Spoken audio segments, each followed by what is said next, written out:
Maximus Analysis here for June 28th, 2016, and we see that the bulls had a nice little late day rally today, giving a bullish engulfing pattern on the daily time frame around the 200-day moving average.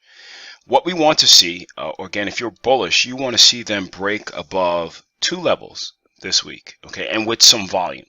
You want 2059 and a half and 2048 to be broken, okay, because what you don't want is a gap down, and you don't want for the rest of the week to get a test of, you don't want to get back below 2000. So we'll continue to watch. Again, I think that this is a time frame that you do one of two things. You go with longer time frames, weekly and above, or you go with shorter time frames, aggressive time frames, such as a 15, 30, and hourly, or even a 4-hour or 2-hour. But right now, because of the way things are going, I want you to continue to watch those two levels. Okay, because again, a lot of people will be looking at the weekly time frame saying, okay, we have a higher low and we have potential hammer formation. But the thing is that with the weekly time frame, you have to ensure that you let this candle close, because if it gets back below 2000, the candle's right here. It ends up being like almost like a little weak shooting star type of pattern going near the low. So you definitely don't want to get back to the 1981 and a half level. So we'll continue to watch. Again, it's a lot of indecision today.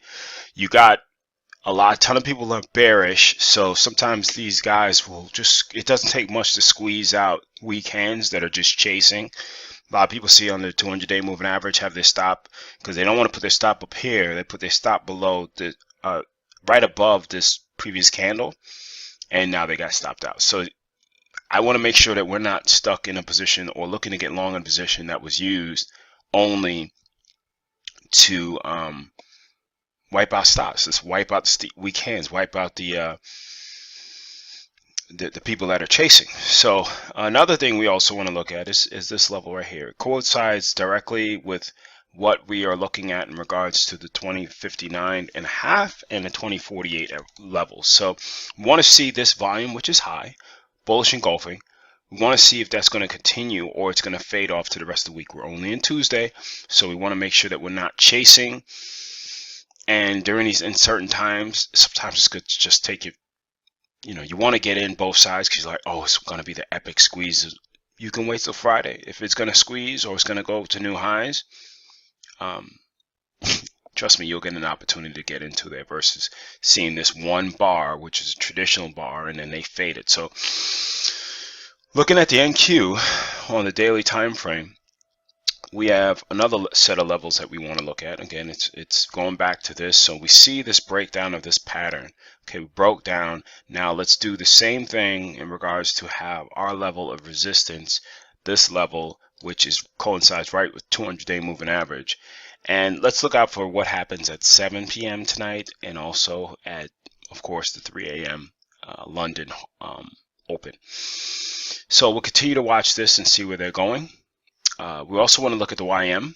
Okay, we're looking at the YM to say, okay, we know below this midpoint, which we've talked about for a long time, and it's been relevant for a long time, that they broke down. So if they don't have any volume and they look like weak sauce going into this portion of the chart right here,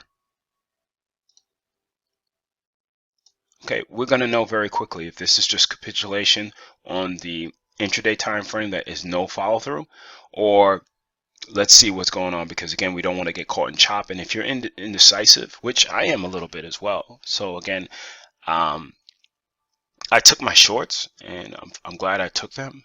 I'm still in some on just pure runners, but I won't let myself be emotionally attached to being bullish or bearish. It's not about that. It's about looking at the price setup and being able to be flexible, especially with trading. You can't be, I think it's bearish, but if the price action breaks above a level that I see, and I say, okay, it gets above here with some increase in volume, But let's say it's just 1, 2 and it starts to fade, then you know that, okay, they're sideways and they're looking to get newer highs. Or if they come back below this by these levels, at least of this low of 17,000 before Wednesday, Thursday, you're gonna see their hand very quickly. Looking at the CL, you see it was up pretty nicely actually today. They're going to need to hold this 46, 47 level, and we will say, okay, they need to hold this as a pivot and use this basically as the higher lows and say, okay, don't get back below 46, 47. And you can see on the weekly time frame for crude that it's been very indecisive. To say the least. And the reason why I'm saying that is you got a shooting star here, hammer, shooting star, and potentially hammer within a matter of a month. So they need to hold this level, as you can see, and we'll see what happens if they hold above this 48 level, 46 level, and they go for new highs. So we'll continue to watch and be flexible on both sides, because that's all we can do. Amazon had a pretty good day today. You can see on the weekly time frame that we wanted to layer above this level and stay above this level versus break down below and have an A, B, C correction down. I would let this week kind of play out, because again, I'm not trying to chase everything. You have a ton of news, and like I said, it doesn't take much to squeeze out a lot of the weekends on both sides. So we'll continue to watch that as well. You have Google. Google was up about 10 bucks, but if you see the price pattern, you could see that they have a lot of work to do. Let me see if I could get more parts of this chart on. Oops, sorry about that, guys. But you can see on this chart, they need to get above these levels, the 720 levels. You see they got a lot of resistance. You can also see this little churn pattern. Broke this low, came, made a lower high right here versus these lows, and now